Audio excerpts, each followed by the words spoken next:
Hello students, hi, how are you all? Welcome to Daloda Public School online classes. I am fine here. Hope you all are also fine and enjoying your online classes. I am your SST educator, Mr. Izzuddin Kapadia. In last lectures, we had completed our chapter number 1st. Now it's time to start chapter number 2. Hope you all are ready for it and you all had completed your copy. I hope there was no problem in chapter number 1st. But if you all face any doubt, you can call me personally anytime. So let us start with our chapter number 2. So students, let's start with our chapter number 2, natural resources. Natural resources. क्या होता है natural resource? किसे कहते हैं natural resource? A resource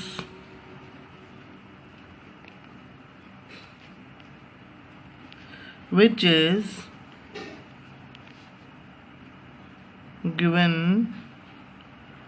by nature is called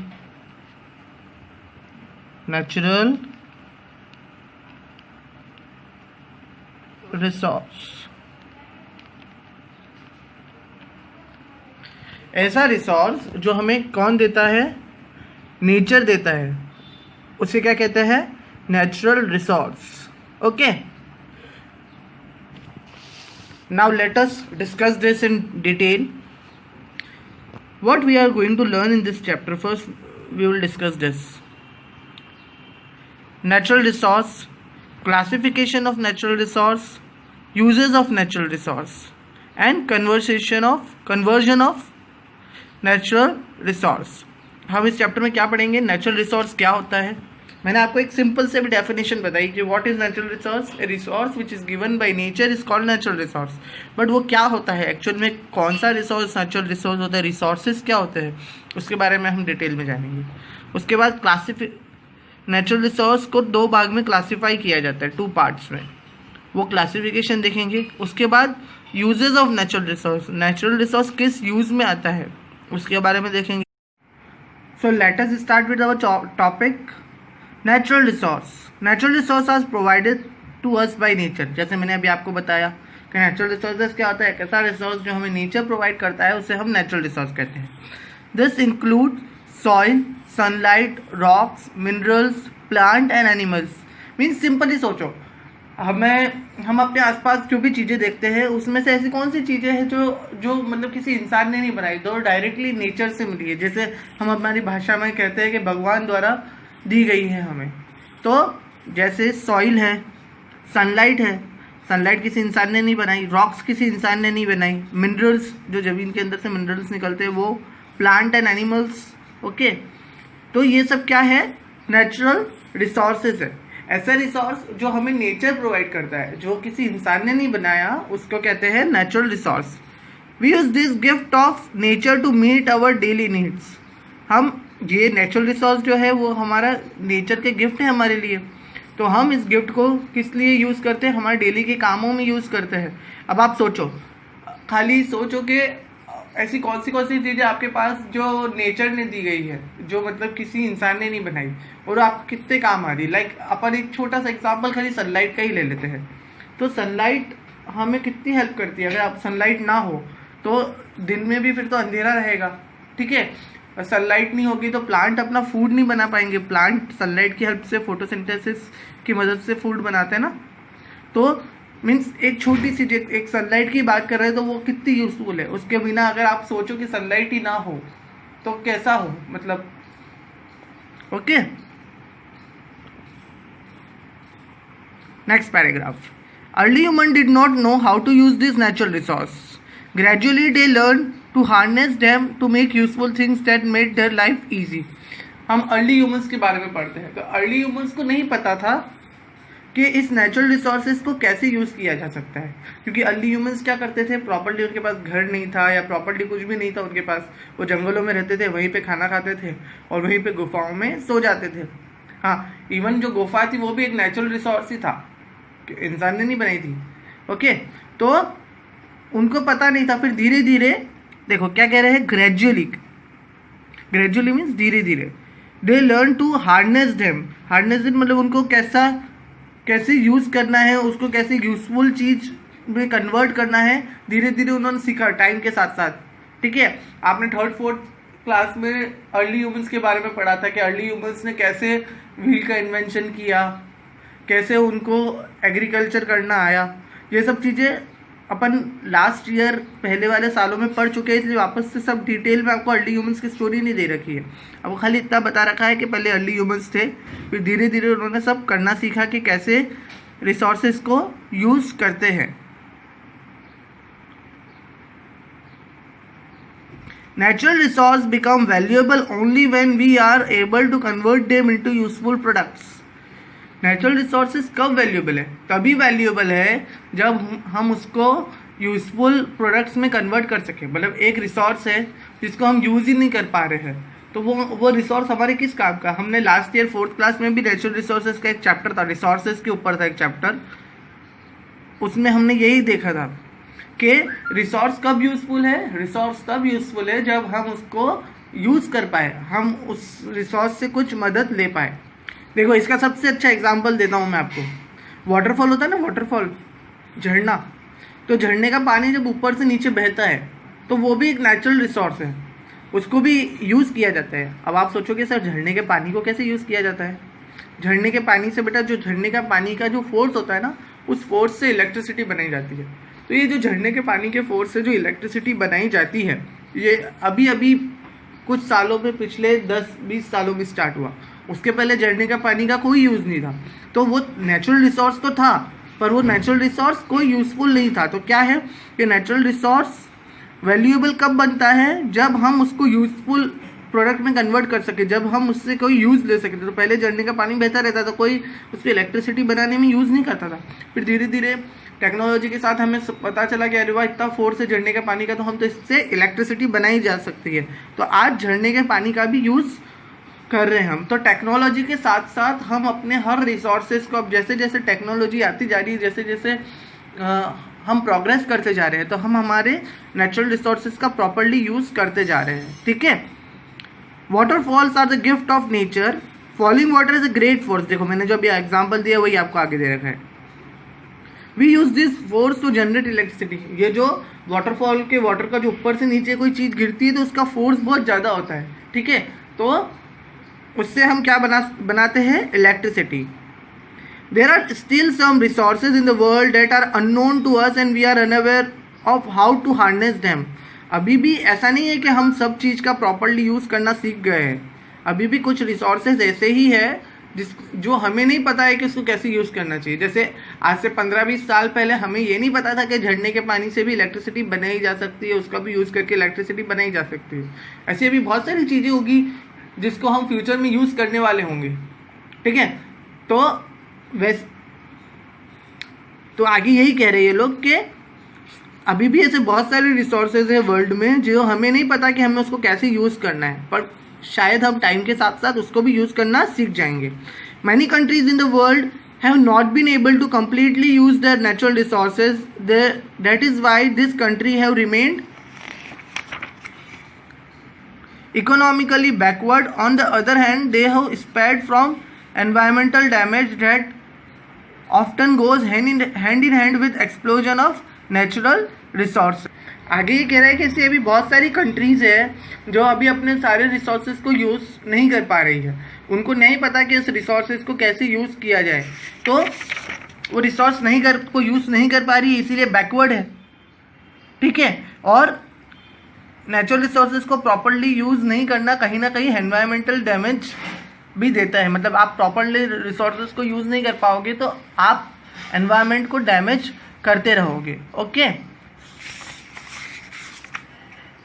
सो हमने जाना कि what is natural resource. Natural resource is a resource which is given by nature. अभी भी हम धीरे धीरे सीखते जा रहे हैं कि नेचुरल रिसोर्सेज को कैसे यूज़ करना है। अभी भी ऐसी बहुत सारी चीज़ें होगी जो हमें नहीं पता कैसे यूज़ करनी है। ठीक है, और नेचुरल रिसोर्स कब वैल्यूएबल है, कब काम का है, जब हमें पता हो Natural resources become valuable only when we are able to convert them into useful product.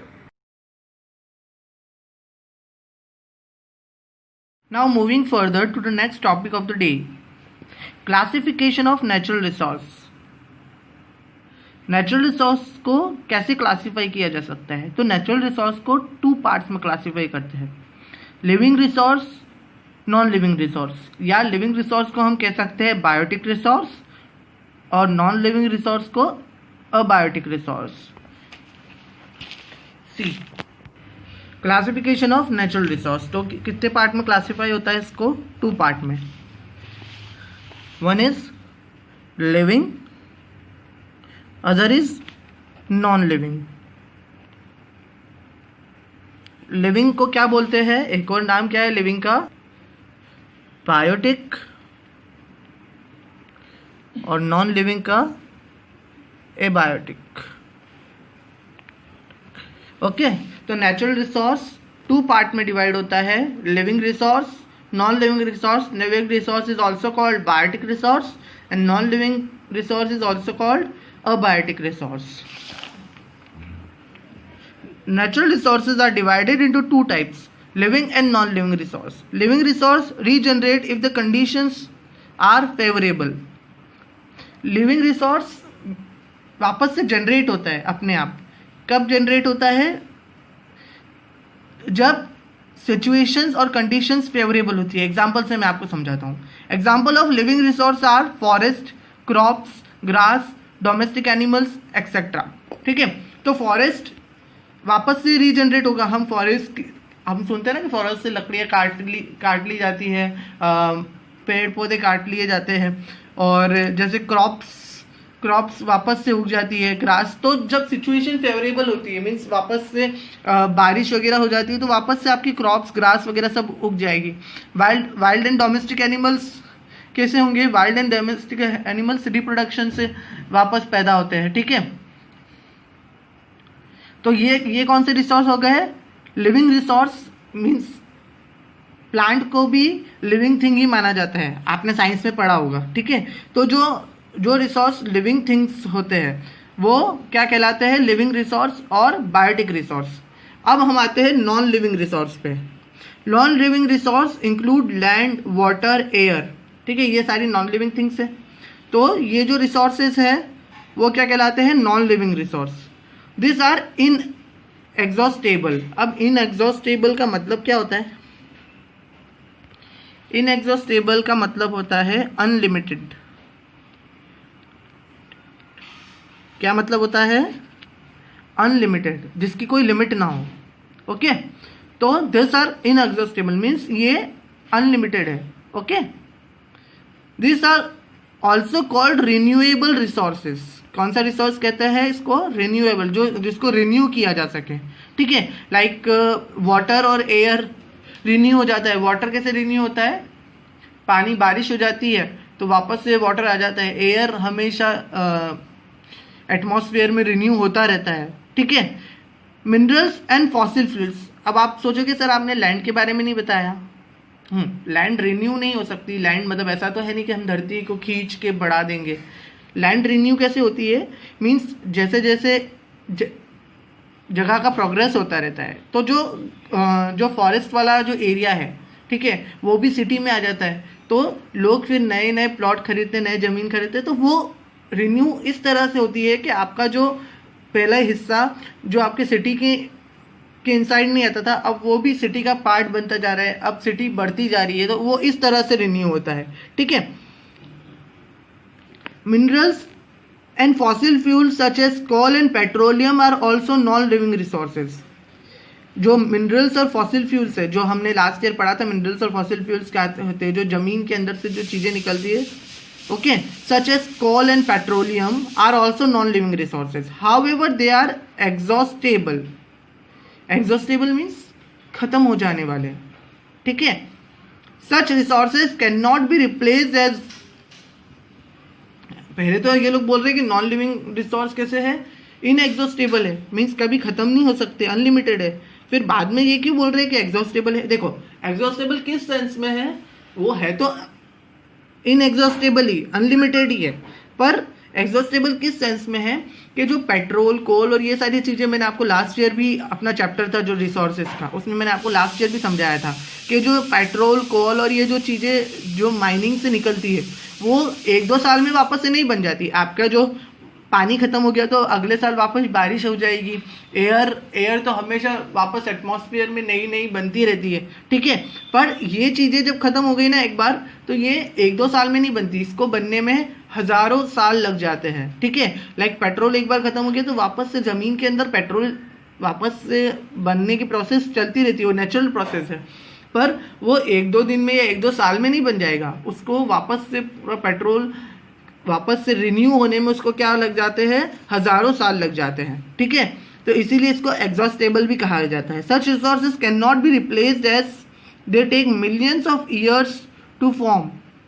This is why they are also known as non renewable resources, ठीक है। उसको इसीलिए नॉन रिन्यूएबल रिसोर्सेज भी कहा जाता है। तो मतलब एक तरह से हमने क्या देखा कि नॉन लिविंग रिसोर्सेज में 2 तरह के रिसोर्स हैं, रिन्यूएबल और नॉन रिन्यूएबल, ओके। तो हम इसको और फर्दर क्लासीफाई कर सकते हैं, रिन्यूएबल में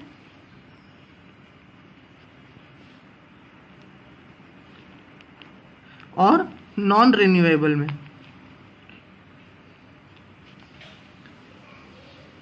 ये जो नॉन रिन्यूएबल है वो भी रिन्यू होता है, पर वो रिन्यू होने में मिलियंस ईयर्स लगते हैं, ठीक है। तो ये क्लासिफिकेशन आपको सही से समझ में आया। क्लासिफिकेशन ऑफ नेचुरल रिसोर्स, एक तो लिविंग और नॉन लिविंग। फिर नॉन लिविंग को 2 भाग में बांटा है इन्होंने, रिन्यूएबल एंड नॉन रिन्यूएबल। इसके एग्जांपल्स देख लेते हैं हम। एग्जांपल्स में क्या आ जाएगा इसका, लिविंग का, जल्दी बताओ। Forest, crops, animals. एनिमल्स के बच्चे पैदा होते हैं तो वापस दूसरे एनिमल पैदा हुए ना, तो वो भी। उसके बाद अब नॉन लिविंग में रिन्यूएबल और नॉन रिन्यूएबल है। रिन्यूएबल में हम क्या ले सकते हैं, एक तो एयर, ठीक है, और बताओ एयर के सिवा वाटर, और नॉन रिन्यूएबल में पेट्रोल। रिन्यूएबल में एयर, वाटर, नॉन रिन्यूएबल में पेट्रोल एंड एक और कोल, ठीक है। आपको राइटिंग में थोड़ा सा एडजस्ट करना पड़ेगा यहाँ पे। सो अभी तक हमने क्या देखा, नेचुरल रिसोर्सेज क्या होते हैं, ऐसे रिसोर्स जो नेचर प्रोवाइड करता है। उसके बाद हमने उसको क्लासिफिकेशन देखा नेचुरल रिसोर्सेज का। नेचुरल रिसोर्स 2 भाग में क्लासीफाई होते हैं, एक तो living resource, non living resource. Living resource को बायोटिक कहते हैं, नॉन लिविंग को अबायोटिक कहते हैं, ठीक है। नॉन लिविंग को 2 पार्ट्स में बांटा गया है इन्होंने, renewable and non renewable. Renewable means जो बहुत जल्दी रिन्यू हो जाते हैं, ठीक है। और नॉन रिन्यूएबल जिसको रिन्यू होने में, ऐसा नहीं कि बिल्कुल ही रिन्यूएबल नहीं होते, रिन्यू होने में मिलियंस ईयर लग जाते हैं, इसलिए इसको नॉन रिन्यूएबल कहा गया है, ठीक है। आपको कोई भी डाउट हो अभी तक हमने जो पढ़ा, आप मुझे कॉल करके पूछ सकते हैं, okay. So have a great day, good bye.